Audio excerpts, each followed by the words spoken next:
Hello students, welcome back to perspective classes. आज हम पढ़ेंगे पार्टनरशिप, जिसको हिंदी में साझेदारी भी कहते हैं।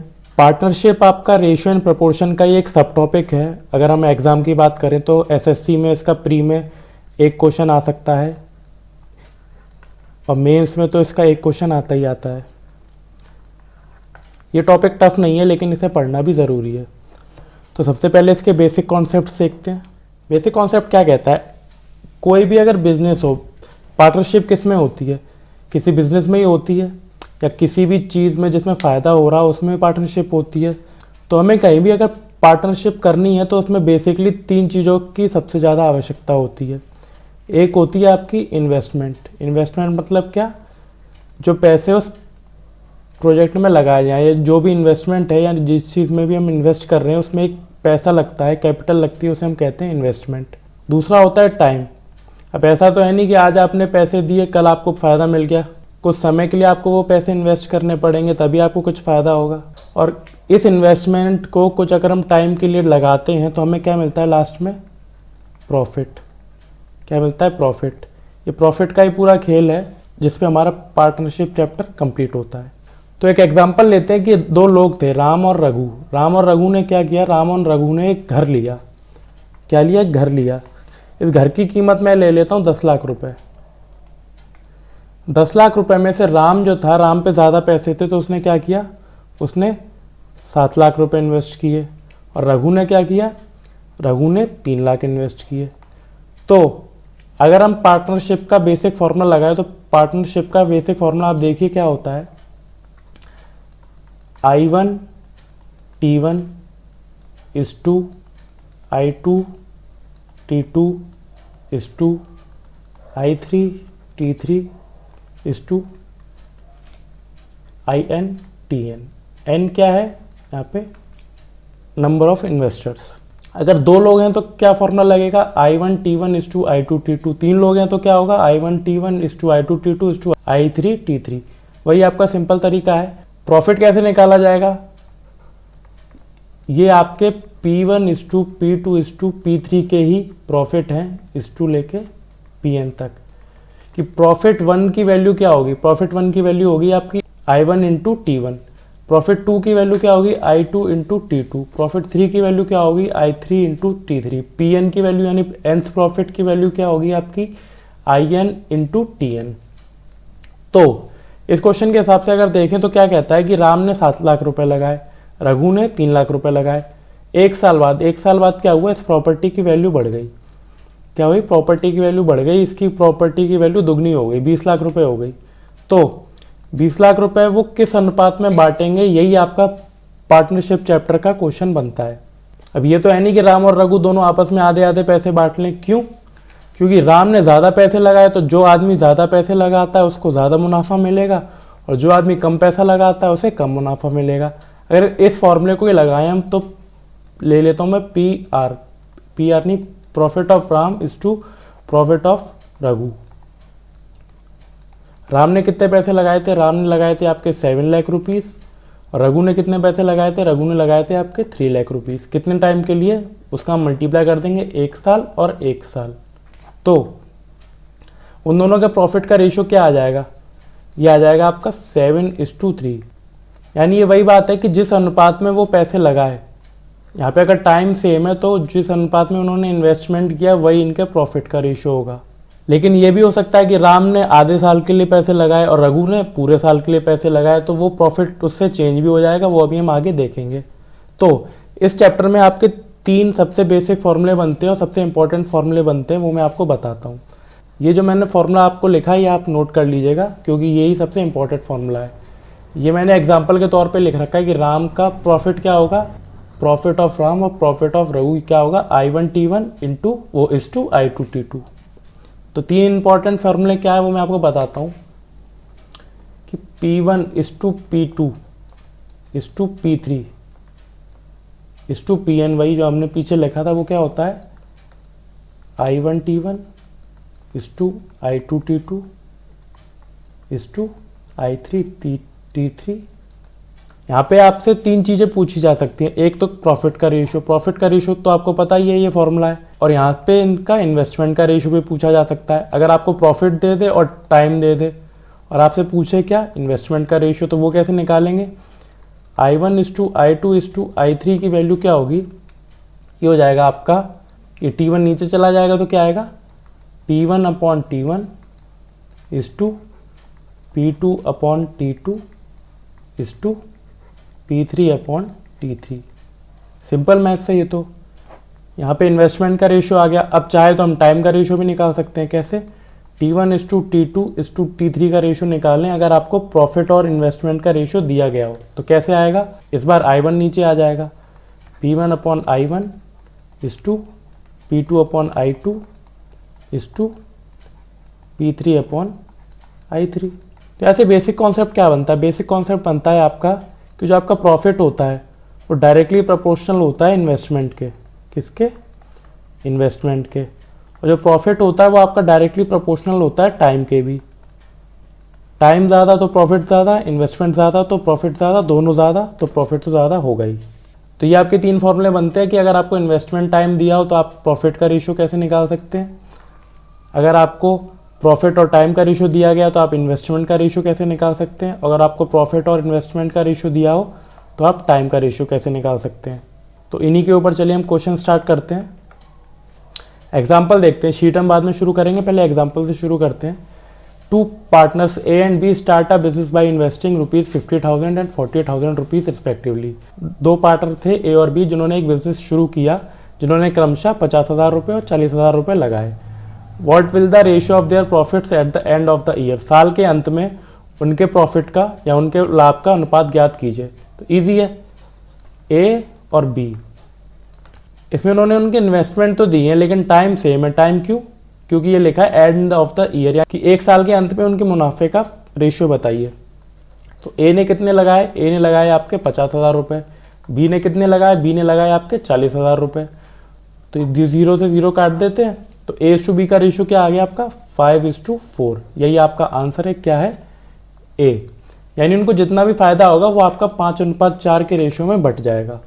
इजी है, ये तो सिंपल क्वेश्चन है आपको समझाने के लिए बस। अगला देखते हैं, ये क्या कहता है? Beena and Meena started a boutique investing amount ₹35,000 and ₹56,000 respectively. Beena और मीना 2 लड़कियां हैं जिन्होंने एक बुटीक स्टार्ट किया, जिन्होंने इसमें क्रमशः ₹35,000 और ₹56,000 लगाए। In Beena share in the profit, ये इन नहीं होगा, in Beena share if the profit earn by them is ₹45,000 and what is the total profit earn? अगर प्रॉफिट में से बीना का मुनाफा ₹45,000 है तो उनका टोटल प्रॉफिट कितना रहा होगा? तो ये इजी क्वेश्चन है। अगर उनके प्रॉफिट का रेशियो आ गया तो हम बीना के प्रॉफिट को 45,000 के इक्वल रख देंगे, फिर क्या करेंगे? 1 यूनिट की वैल्यू निकालेंगे और उनका सम जो आएगा रेशियो का, उसका हम इस 1 यूनिट से मल्टीप्लाई कर देंगे। कैसे? तो मैं आपको बताता हूँ। ये क्या है आपका? बीना और ये क्या है आपकी? मीना। बीना और मीना आपकी 2 लड़कियां हो गई। बीना ने कितना लगाया? बीना ने लगाया आपका ₹35,000 और मीना ने कितना लगाया? मीना ने लगाया ₹56,000। 3 0 से 3 0 काट लेते हैं और ये आपका 7 से कट जाएगा तो ये आपका 5 आएगा और ये आएगा आपका 8। रेशियो क्या आ गया? 5:8। अब क्वेश्चन कहता है कि बीना का जो मुनाफा था उसकी वैल्यू थी ₹45,000। बीना का मुनाफा अगर ₹45,000 है तो 5 की वैल्यू अगर ₹45,000 है तो यानी 9,000 का गुणा हो रहा है, तो 8 की वैल्यू क्या होगी? जो भी होगी हम निकाल लेंगे। अब 1 यूनिट की वैल्यू अगर 9,000 है तो हमसे टोटल प्रॉफिट पूछा गया, तो टोटल प्रॉफिट की वैल्यू क्या होगी? टोटल प्रॉफिट की वैल्यू होगी आपकी 13। 8 + 5 13। 13 का हम किस में गुणा करेंगे? 1 यूनिट की वैल्यू में, जो कि क्या है? 9,000। यानी यहाँ से क्या आंसर आ जाएगा? यहाँ से आपका आ जाएगा ₹1,17,000 आंसर, जो कि क्या है? D option answer. आप चाहे तो 8 की वैल्यू निकाल लेते। 8 की वैल्यू कितनी आती है? 8 की वैल्यू आ जाती है आपकी ₹72,000। इन दोनों को जोड़ते तो भी आंसर आपका 1,17,000 ही आता। ठीक है, अगला देखते हैं। ये क्वेश्चन क्या कह रहा है कि A and B rent a pasture for 10 months. A और B ने एक पास्चर को 10 महीने के लिए किराए पे लिया। A ने उसमें 90 बैल रख के 7 महीने के लिए, तो अब हमसे ये पूछा गया कि B उसमें कितने बैल रख के 3 महीने के लिए कि उसको A के द्वारा दिए गए पैसे का आधा पैसा देना पड़े। तो क्वेश्चन की लैंग्वेज टफ है लेकिन क्वेश्चन ईजी है कि A था और B था। A ने कितने दिए? यहाँ पे जो 90 ऑक्शन है यानी 90 जो बैल है, इसको आप इन्वेस्टमेंट मान के चलिए कि A ने क्या किया? 90 बैल रखे टाइम यानी I1T1 होता है कितने महीने के लिए, 7 महीने के लिए। बी ने क्या रखे, बी का हम निकाल लेते हैं जो हमसे पूछा गया, बी कितने बैल रखेगा 3 महीने के लिए। अब उनके प्रॉफिट का रेशियो हम रख लेंगे यहाँ पे जो क्वेश्चन में इन्वेस्टमेंट का रेशियो दिया गया है। कैसे, जो ज़्यादा बैल रखेगा वो ज़्यादा पैसे देगा, जो कम बैल रखेगा वो कम पैसे देगा। तो क्वेश्चन में क्या दिया गया, if he pays half as much as A, यानी बी ने क्या किया, बी ने ए से आधे पैसे दिए।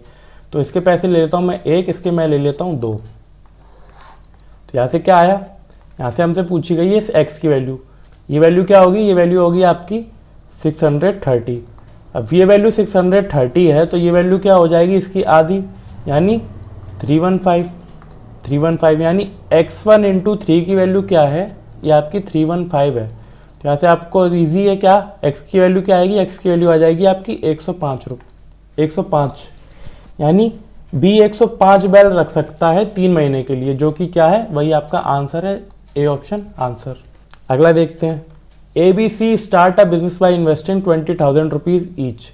ABC 3 लोग थे जिन्होंने 20,000 रुपये से इन्वेस्टमेंट किया, यानी एक बिजनेस स्टार्ट किया 20,000 रुपये से। तो सबके आगे लिख लेते हैं 20,000 रुपये, 20,000 रुपये, 20,000 रुपये, बीच में रेशियो का साइन। आफ्टर 5 मंथ्स ए विड्रॉ ₹5,000। 5 महीने बाद क्या किया, ए ने 5,000 रुपये निकाल लिए। ए ने 5,000 रुपये निकाल लिए तो इसका मतलब क्या है कि उसके जो 20,000 रुपये लगे थे वो 5 महीने तक लगे, उसने 5,000 रुपये निकाल लिए तो बचेंगे कितने, 15,000 रुपये।